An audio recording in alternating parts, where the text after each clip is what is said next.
Hi everyone, I am Asma Mushtaq from the EE Vibes. In this video lecture, we are going to study about the eigenvalues and eigenvectors of the linear algebra, and we will see there are multiple applications of the eigenvalues and eigenvectors in the electrical engineering. First of all, we need to understand the eigenvalues, which are represented by lambda, and eigenvectors, which are the non-zero vectors, are used for determining the amount of the change and the direction of the change respectively. So suppose that if you are having an elastic membrane of the circular form and there was a particular force applied at 2 points P1 and P2, fine, then what will happen? This circular form will be deformed into ellipse or in elliptical form because of the influence of this particular force. Now, based on the mathematical grounds, we can determine the amount of change and the direction of change if we know about the eigenvalues and eigenvectors of this particular problem. All right. Similarly, eigenvalues and eigenvectors are helpful in the machine learning, and they are used in the dimensionality reduction of the principal component analysis.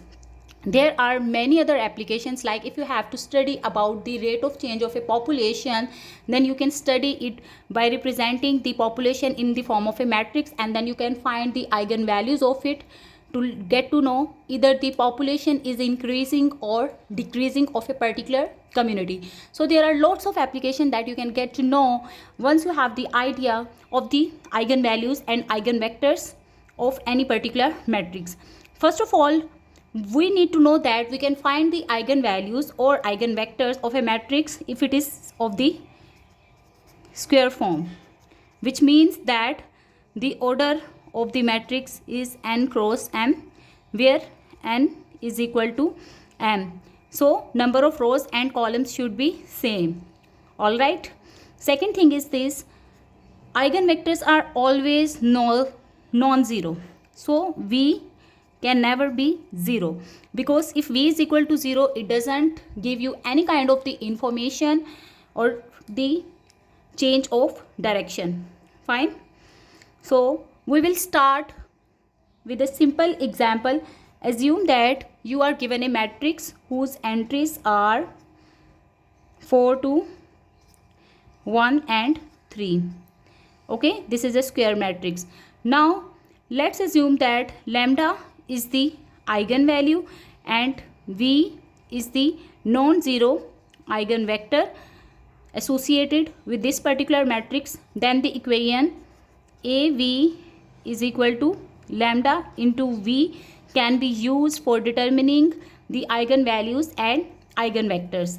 Once you write this expression, what does it mean? It means that we are looking for the non-zero scalar multiple lambda and some non-zero scalar multiple v, such that AV is equal to lambda into v. If you take the term on the left hand side, you will have AV minus lambda v is equal to 0. And if you take v common from here, what will happen? A minus lambda into v is equal to 0. Fine, but one thing you should remember, that since lambda is a constant and you cannot subtract a single constant from a whole matrix, so that's why you will multiply it with an identity matrix I of the same order of A. Fine. So once you solve the characteristic equation, which is formed by A minus lambda of I determinant is equal to 0, then you will be able to find the values of lambda. After determining the value of the lambda, you will substitute this equation in the above equation, and for each value of the lambda you can find the corresponding eigenvector. So let's just start solving it. First of all, we have to build the characteristic equation, and the straight lines are representing the determinant. All right. So what we will do, first of all, we will determine A minus lambda into I. So 4, 2, 1, 3 minus lambda as it is, And here I will write down the identity matrix 1 0 0 1 whose order is similar to A. Okay, let's just simplify it and you will get what? 4 minus lambda, then 2 minus 0 results into 1 minus 0 1, and then you will have 3 minus lambda. Okay, now we need to build the characteristic equation, so that's why I will find the determinant of it and substitute it equal to 0. Let's just simplify it. Since we have to find the determinant of this matrix, so we multiply the diagonal entries, which becomes 4 minus lambda into 3 minus lambda, and then minus from the formula, and we multiply the off diagonal entries. So 2 into 1 is minus 2 is equal to 0. Now let's just simplify it further. 4 into 3 is 12 minus 4 lambda minus 3 lambda plus lambda square minus 2 is equal to 0. And on further simplification you will have lambda square minus 7 lambda plus 12 minus 2 is equal to 0, or lambda square minus 7 lambda plus 10 is equal to 0. So this is the characteristics equation of this matrix. Now we need to find the roots of this characteristics equation so that we can determine the value of the lambdas. So I will just factorize it using the formula lambda square minus 5 lambda minus 2 lambda plus 10 is equal to 0. You can take any approach. You can apply the quadratic formula for determining the value of lambda, but for me this is relatively simpler, so I preferably apply the factorization method. So you can take lambda common from here, and within the brackets you will have lambda minus 5. Then you can take minus 2 common from here, and here you will have lambda minus 5 is equal to 0. Lambda minus 5 is common, and here you will have lambda minus 2 is equal to 0. So two terms are being multiplied and their product is resulting in 0. This implies that either this term is 0 or this term is equal to 0. So first I will substitute lambda minus 5 is equal to 0. This results in lambda 1 is equal to 5. And similarly, when I substitute lambda minus 2 is equal to 0, I will have lambda is equal to 2. So this is the second value of the eigenvalue. These are the two eigenvalues that we have determined so far. So let's write them down separately.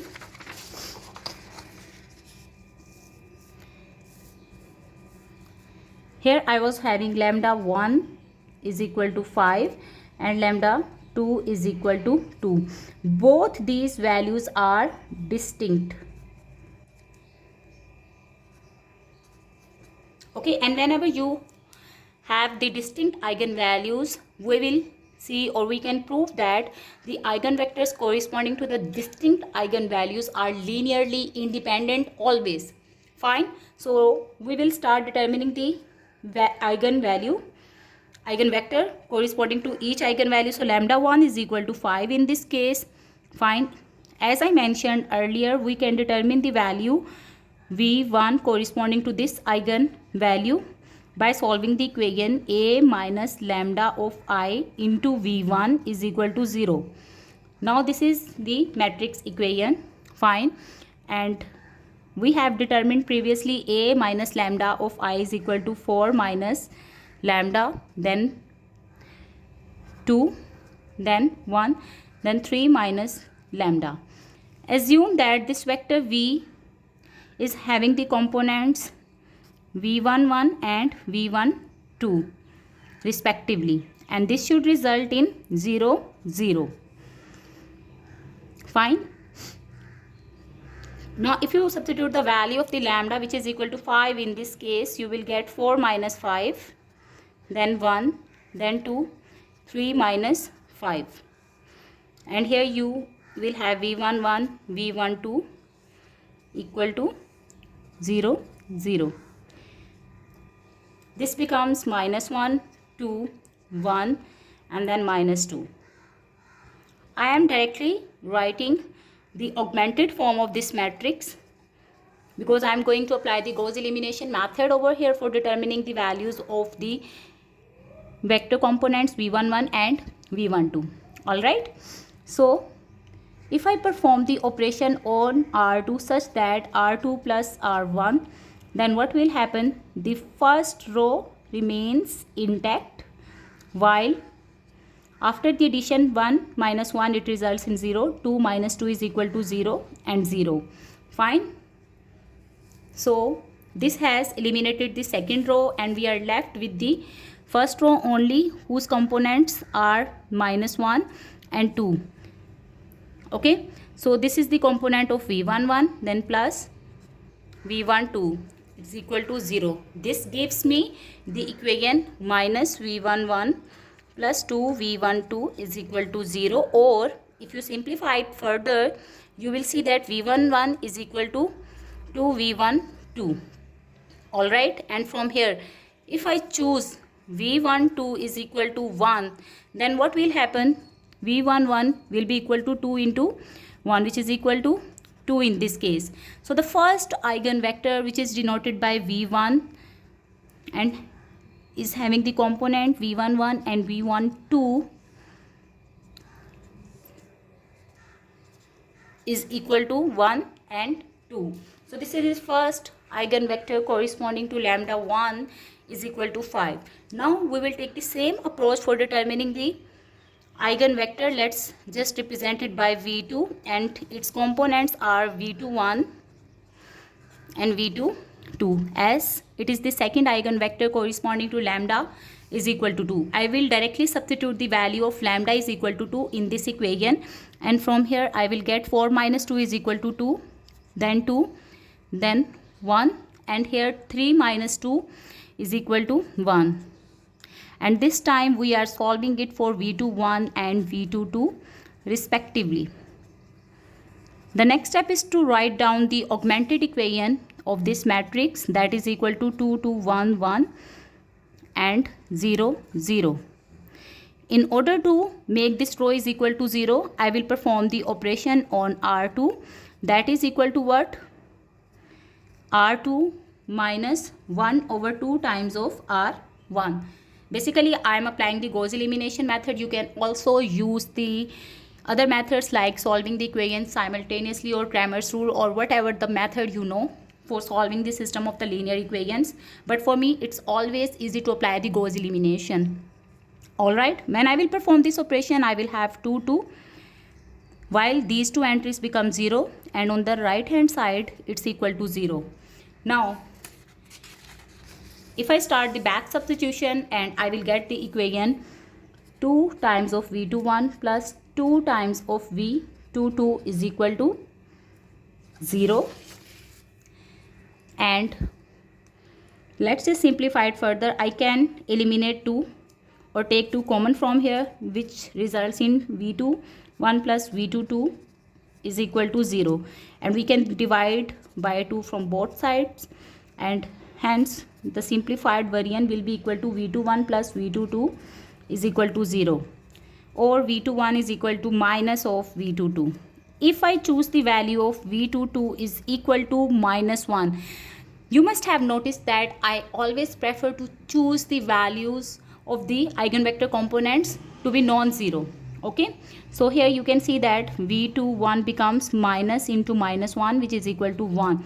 So V21 is equal to 1, while V22 is equal to minus 1. And the second vector that we have determined is actually equal to 1 minus 1. Fine. The first vector V1 was equal to 1 and 2. Since these two vectors are corresponding to the distinct eigenvalues, you can say that they are linearly independent. And if you want to check they are linearly independent or not, the shortcut is to make a matrix of these two vectors. Fine. So we will write down the first vector as a first column and then the second eigenvector as a second column, and let me call it B. Okay. If I find the determinant of B, you will see that this is equal to 2. 2 into 1 is 2, then minus, minus, plus. 1 into 1 is 1. So this is equal to 3. And it is non-zero. So if the determinant of a matrix is non-zero, then we will say that these two vectors are linearly independent. So the vectors v1 and v2 are linearly independent. If the determinant would have been equal to 0, let's say the determinant is equal to 0, this implies that vectors are linearly dependent. If you want to see more informative lectures and if you want to make me more videos, then don't forget to like and subscribe. Thank you for watching.